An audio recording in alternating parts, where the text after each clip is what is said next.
Hello guys, welcome to our channel. और इस video में हम डिस्कस करेंगे गौतम गंभीर के बारे में कि गौतम गंभीर को बीसीसीआई ने ऑलमोस्ट कंफर्म कर दिया है कि वो इंडिया क्रिकेट टीम के नेक्स्ट कोच होंगे। अगर आप मेरे चैनल पर नए हैं, वीडियो पहली दफा देख रहे हैं तो सब्सक्राइब का बटन दबाना मत भूलें, बेल नोटिफिकेशन को दबा लें। अगर आप फेसबुक से देख रहे हैं तो फेसबुक के ऊपर फॉलो का बटन दबा लें ताकि आने वाली तमाम वीडियोस आपको दिखाई जा सके। यहां पे हम आपको बताएंगे कि बीसीसीआई ने ऑलमोस्ट 99% कंफर्म कर दिया है कि गौतम गंभीर इंडिया क्रिकेट टीम के नेक्स्ट कोच होंगे। गौतम गंभीर जो कि बहुत ही ताबड़तोड़ किस्म के बल्लेबाज हैं इंडिया के, इस टाइम वो राजस्थान केकेआर की कोचिंग कर रहे थे और केकेआर को उन्होंने टाइटल जिताया, जिसकी बिहाफ के ऊपर उनको बहुत सारे लोगों ने मशवरा दिया बीसीसीआई को कि गौतम गंभीर को आप इंडियन क्रिकेट टीम का कोच बनाएं। और गौतम गंभीर को कोच बनाने की सबसे बड़ी वजह यह है कि गौतम गंभीर एक एग्रेसिव कोच हैं, एग्रेसिव चीजें लेते हैं, एग्रेसिव डिसीजन करते हैं। केकेआर के अंदर हमने देखा कि जिस तरह उन्होंने एक डिसीजंस किए और केकेआर को टाइटल जिताया। तो उमर, आपके ख्याल में कैसा डिसीजन है ये गौतम गंभीर को एक कोच बनाने का? जी बिल्कुल, जिस तरह केकेआर आईपीएल में उन्होंने बहुत अच्छी परफॉर्मेंस दी और उन्होंने टाइटल भी जितवाया अपनी टीम को, तो मेरा ख्याल है इंडिया को बेहतर होगा कि वो बीसीसीआई अपना उनको गौतम गंभीर को कोच बनाए, हेड कोच की सीट उनको मिले।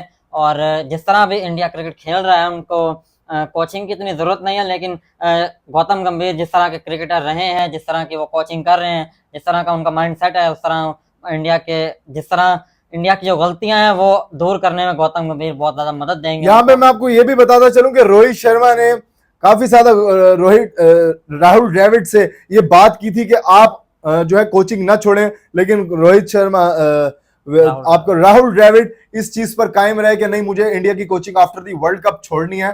तो अब अगर गौतम गंभीर कोच आ रहे हैं, जिसके बारे में पाकिस्तान के अंदर भी बहुत सारी बातें की जा रही हैं, कामरान अकमल जिनकी लड़ाई भी आपने देखने को मिली है, आपस में गालम गलोच देखने को मिली है, वो बंदा अप्रिशिएट कर रहा है गौतम गंभीर को कि गौतम गंभीर को लाजमी इंडियन क्रिकेट टीम का कोच होना चाहिए।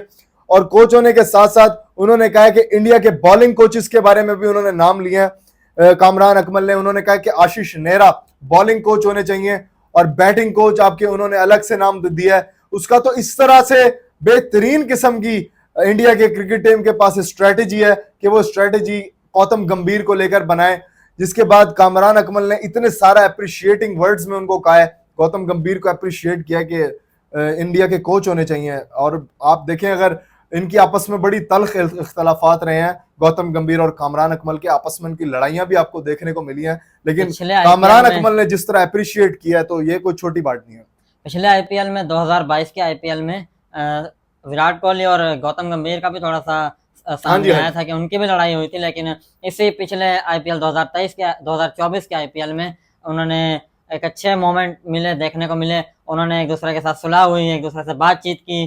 तो मेरा ख्याल है कि कामरान अकमल से जो उनकी लड़ाई हुई थी, जो बहस हुई थी, तो वो बहुत पुरानी बात थी, अब गुजर चुकी। लेकिन उन्होंने अप्रिशिएट किया है गौतम गंभीर को कि उनको हेड कोच होना चाहिए इंडिया टीम का, क्योंकि इंडिया टीम को ज़रूरत भी है और वो टीम को अच्छी तरह लीड भी कर सकते हैं गौतम गंभीर। तो बेहतर यहाँ पे कामरान अकमल ने जहीर खान का नाम लिया बॉलिंग कोच आपका, या उन्होंने आशीष नेहरा का नाम लिया। तो इसके साथ साथ गौतम गंभीर तो बैटिंग में तो मदद देंगे इंडिया को। तो 99% जो है कंफर्म हो चुका है कि गौतम गंभीर इंडिया क्रिकेट टीम की कोचिंग करेंगे। अगर इंडिया क्रिकेट टीम की कोचिंग करते हैं गौतम गंभीर, तो उनका नेक्स्ट टास्क जो है जिम्बाब्वे के टूर से स्टार्ट हो जाएगा। जो इंडियन क्रिकेट टीम ने जिम्बाब्वे के अंदर टूर करना है, जिम्बाब्वे के साथ साथ टूर करने के साथ चैंपियंस ट्रॉफी उनका हदफ बन जाएगा। 2027 के वर्ल्ड कप तक इंडिया क्रिकेट टीम को कोच बनाए गए हैं। लेकिन अगर पाकिस्तान का हम बात करें तो पाकिस्तान में तो कोच का कुछ पता ही नहीं होता, आज कोच बनाया कल छुट्टी हो जाए, कल बनाया परसों छुट्टी हो जाए। ये इंडिया क्रिकेट टीम की, इंडियन बीसीसीआई की एक खासियत है। अगर वो कोई भी कोच बनाते हैं तो 1 से 2 साल के लिए बनाते हैं और बहुत तगड़ा कोच बनाते हैं। उन्हें अपने क्रिकेटर्स ही मिल जाते हैं कोच बनाने के लिए, हमें अपने क्रिकेटर्स ही नहीं मिलते कोच बनाने के लिए। कोई कोचिंग करने को इस टीम को तैयार नहीं होता। और इंडियन क्रिकेट टीम के अंदर इतना टैलेंट है कि वो कोई भी चाहे कोच उठाकर बना देते हैं, उनका चेयरमैन बना देते हैं, अपने इंडिया के अंदर से बनाते हैं। और ये इंडिया क्रिकेट टीम की तरक्की का सबसे बड़ा राज है। बिल्कुल, अहमद शहजाद का भी मैंने एक स्टेटमेंट सुनी थी कि वो किसी ने उससे सवाल किया कि वसीम अकरम को पाकिस्तान का हेड कोच क्यों नहीं बनाया जाता, तो उन्होंने जवाब में ये कहा कि जिस तरह का उनका माइंडसेट है, जिस तरह वो चाहते हैं कि पीसीबी उनको वो चीज़ करने नहीं देता, जिसकी वजह से वो बाकी चीज़ों में मसरूफ रहते हैं और पाकिस्तान की तरफ नहीं आना चाहते। नहीं, तो सियासत की बात है। खैर, इस बात को छोड़े, मैं आपको ये बात बता रहा हूं कि अगर ये गौतम गंभीर इंडिया के कोच बन जाते हैं तो इनकी प्रेफरेंस होगी तीन प्लेयर्स, तीनों फॉर्मेट के अंदर आपको डिफरेंट कप्तान देखने को मिलेगा। टेस्ट मैच के अंदर अलग, T20 के अंदर अलग, ओडीआई के अंदर अलग। ये गौतम गंभीर की खासियत है। देखें अग्रेसिवनेस, देखें उनकी, उनके तीन नाम उनके माइंड में होंगे इस टाइम। एक नाम आपका ऋषभ पंत का, एक सूर्या इलियर का, और तीसरा श्रेयस अय्यर का नाम उनके माइंड में होगा। उसके बाद आपका हार्दिक पांड्या का नाम उनके माइंड में होगा। अब ये तीन डिफरेंट कप्तान तीन डिफरेंट फॉर्मेट्स में आपको कप्तानी करते हुए नजर आएंगे। अगर इनके आप आंकड़े देखें, अगर आप इनकी थोड़ी सी परफॉर्मेंस देखें कि किसने क्या परफॉर्मेंस दी है कैप्टनसी के अंदर, तो सबसे पहले मैं आपको बताता हूं ऋषभ पंत का। ऋषभ पंत ने आपके T20 फॉर्मेट के अंदर ऋषभ पंत ने आपके T20 फॉर्मेट के अंदर 5 इंटरनेशनल की T20 के अंदर कप्तानी की है, जिसके अंदर से 2 मैच जीता है इंडिया, 2 मैच हारा है।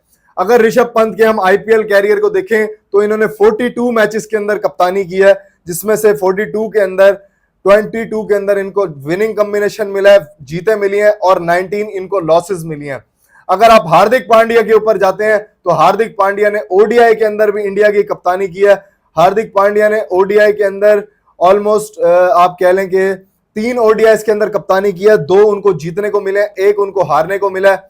T20 फॉर्मेट के अंदर हार्दिक पांड्या की कप्तानी बहुत जबरदस्त रही है। 15 मैचेस हार्दिक पांड्या को मिले हैं, 10 मैचेस में उनको कामयाबी मिली है, 5 मैचेस में उनको नाकामी मिली है। श्रेयस अय्यर के अंदर अगर हम उसको आते हैं तो उनको आपको कहने को कह लें कि श्रेयस अय्यर को 69 मैचेस मिले, उन्होंने इतनी ज्यादा कप्तानी नहीं की। 69 मैचेस के अंदर 37 उन्हें विन्स मिली हैं और 29 उन्हें लॉसेस मिली हैं।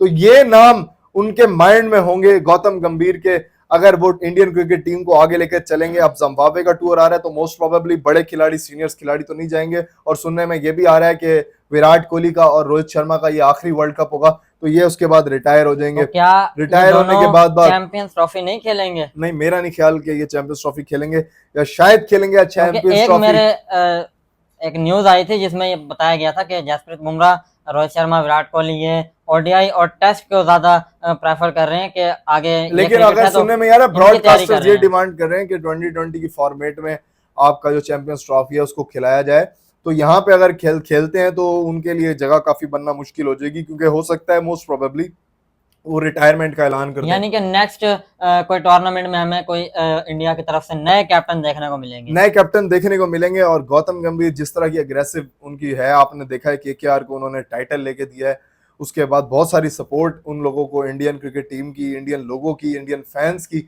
उनके साथ है। तो गौतम गंभीर इंडिया के लिए एक अच्छे कोच साबित हो सकते हैं। आपका इस बारे में क्या कहना है मुझे जरूर बताएं, और मेरा चैनल सब्सक्राइब करना मत भूलें, लाइक करना मत भूलें, कमेंट करके जरूर बताएं। अगर आप फेसबुक से देख रहे हैं तो उसको शेयर करना मत भूलें। Thank you.